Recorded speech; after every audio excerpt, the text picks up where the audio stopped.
नमस्कार, मी doctor Kshitija simple आयुर्वेदच्या नवीन एका भागामध्ये तुम्हा सर्वांचं मनापासून स्वागत.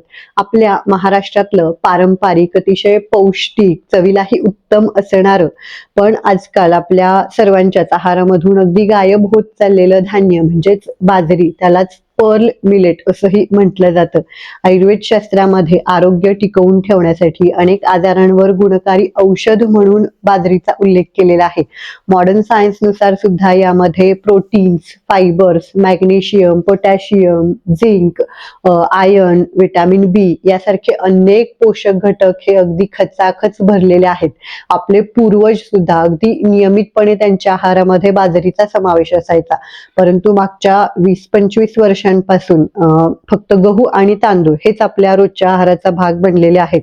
शहरी भागामध्ये तर याचं प्रमाण खूपच वाढलेलं आहे आणि त्याचाच परिणाम म्हणून एक विविध असे आजार की जे त्यापूर्वी फारसे आपल्या ऐकण्यात सुद्धा नव्हते, तर ते सर्रास आजकाल पाहायला मिळतात. तर अशा सर्व आजारांपासून आपल्याला लांब राहायचं असेल, सततच्या गोळ्या, औषधं, दवाखाने कमी करायचे असतील, तर आपले बाजरीसारखे पारंपरिक पौष्टिक जे घटक आहेत ते रोजच्या आहारामध्ये ऍड केलेच पाहिजेत.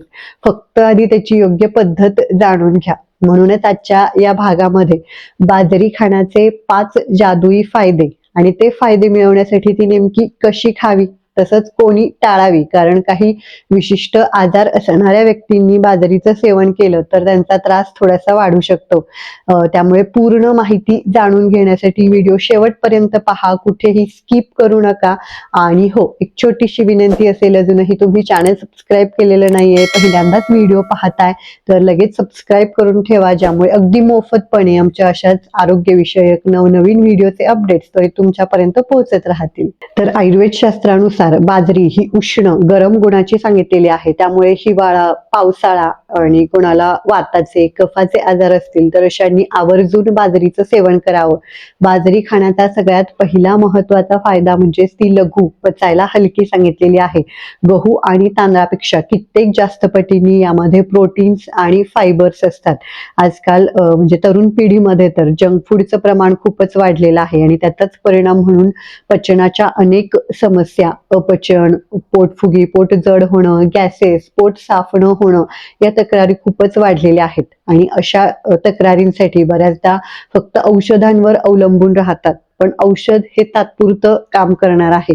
पण जर का तुमच्या आहारामध्येच तुम्ही योग्य बदल केले तर हा जो त्रास आहे तुमचा, हा कुठल्याही औषधाविना कायमचा बरा होऊ शकतो.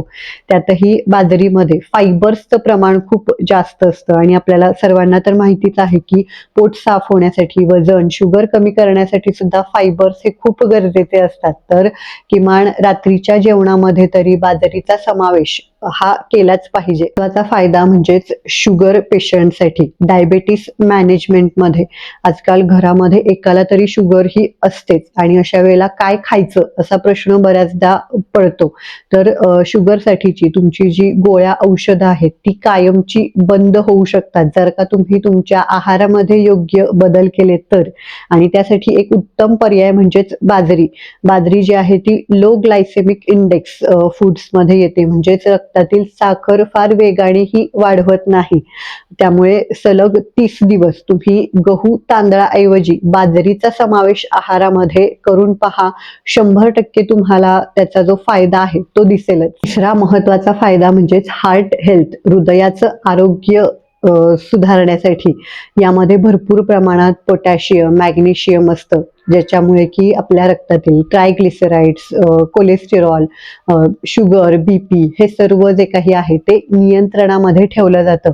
आणि या सर्वांचा एकत्रित परिणाम म्हणून आपले जे हृदयाचे स्नायू आहेत ते बळकट होतात, हृदयाचं आरोग्य सुधारतं, हार्ट अटॅकचा धोका सुद्धा कमी होतो. त्यामुळे तुम्हाला कमी वयामध्ये हार्ट अटॅक येऊ नये असं वाटत असेल तर अगदी आजच्यापासूनच आहारामध्ये बाजरीचा समावेश करायला सुरू करा. चौथा महत्वाचा फायदा तो म्हणजे वजन आणि चरबी कमी करण्यासाठी, वेट लॉस, ज्याच्यासाठी की आजकाल बरेच जण सोपा पर्याय शोधत असतात, तर त्यांच्यासाठी हा खूप चांगला ऑप्शन आहे. मगाशीच आपण पाहिलं की यामध्ये प्रोटीन्स, फायबर्स भरपूर प्रमाणामध्ये असतात. याच्यामुळे होतं काय की आजकाल तुमचं पोट जे आहे ते भरलेलं राहतं. म्हणजे जिथे तुम्ही 2-3 चपाती खाता तर तिथे अगदी फक्त 1-1.5 बाजरी बाजरीच्या भाकरीनेच तुमचं पोट छान भरतं, पुन्हा पुन्हा सारखी भूक सुद्धा लागत नाही, कारण सतत खाण्यामुळेच वजन हे फार वाढत असतं.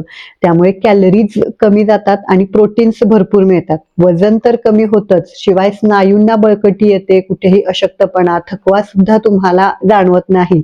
त्यामुळे ज्यांना व्यायाम वगैरे करायला फारसं जमत नाही, पण वजन तर कमी करायचं आहे, तर अशांनी तर बाजरी ही आवर्जून खास.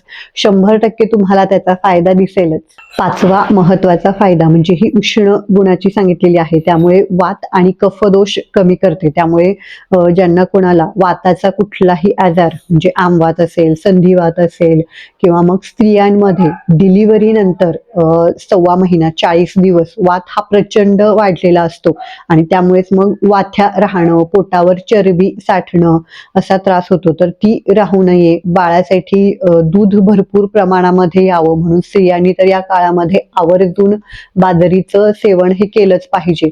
कफाचे आजार म्हणजे आजकाल ॲलर्जीची सर्दी, कफ, सतत सर्दी, खोकला होतोय, तर अशांनी सुद्धा म्हणजे त्यावेळेला काय होतं की भूक कमी झालेली असते, काहीही खावंसं वाटत नाही आणि त्याचाच परिणाम म्हणून मग खूप जास्त अशक्तपणा वगैरे जाणवतो. तर अशा वेळेला तर बाजरीचं सेवन हे अगदी अमृताप्रमाणे ठरतं.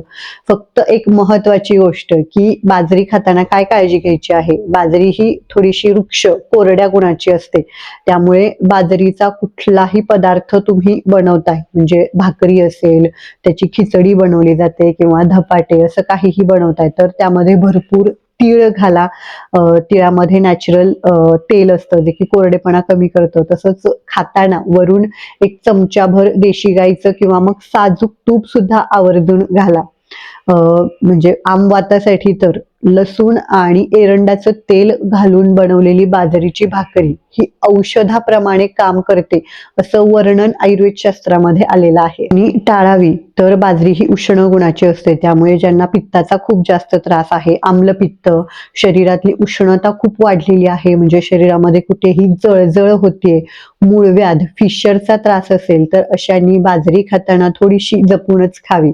आणि हो, अजून एक महत्वाची गोष्ट, बाजरीचं पीठ जर का तुम्ही दळून आणत असाल तर फार जास्त दिवस जर का तुम्ही ते ठेवलं तर कडवट होतं, नंतर त्याची चव अजिबात लागत नाही, उलट खाल्ल्यानंतर जिभेला खूप त्रास होतो, तोंड वगैरे येऊ शकतं. तर म्हणजे 20-25 दिवसाच्या आतच पीठ दळून आणल्यानंतर त्याचं वापरावं. तर आशा करते की हा व्हिडिओ पाहिल्यानंतर बाजरीबद्दल तुमच्या मनामध्ये प्रेम नक्कीच जागृत झालं असेल. बाजरीचे जे फायदे आहेत, त्याचं महत्व आहे ते तुम्हाला नक्कीच कळालं असेल आणि अगदी आजच बाजरी आणून तुम्ही त्याचा आहारामध्ये समावेश नक्की कराल ही माझी खात्री आहे. त्यामुळे जर का तुम्हाला आजचा हा व्हिडिओ आवडला असेल तर नक्कीच व्हिडिओला लाईक करा. काही तुमच्या शंका, प्रतिक्रिया असतील तर खाली कमेंट बॉक्समध्ये आम्हाला नक्की कळवा. आणि सर्वांना कुठल्याही औषधाविना कायम निरोगी आयुष्य जगता यावं हाच आमचा नेहमी प्रयत्न असतो. त्यामुळे आपले जे व्हिडिओ आहेत ते जास्तीत जास्त शेअर करा तुमच्या जवळच्या मित्र, नातेवाईकांना, जेणेकरून त्यांना सुद्धा याचा फायदा होईल. आणि अजून जर का असेच आरोग्यविषयक माहितीचे व्हिडिओ पाहायला आवडत असतील तर चॅनलला सबस्क्राईब करून शेजारी जे घंटीचं बटन दिलेलं आहे ते सुद्धा प्रेस करा, ज्यामुळे चॅनलवर नवीन व्हिडिओ आला की नोटिफिकेशन लगेच तुमच्यापर्यंत पोहोचेल. आजचा व्हिडिओ पूर्ण पाहिल्याबद्दल धन्यवाद.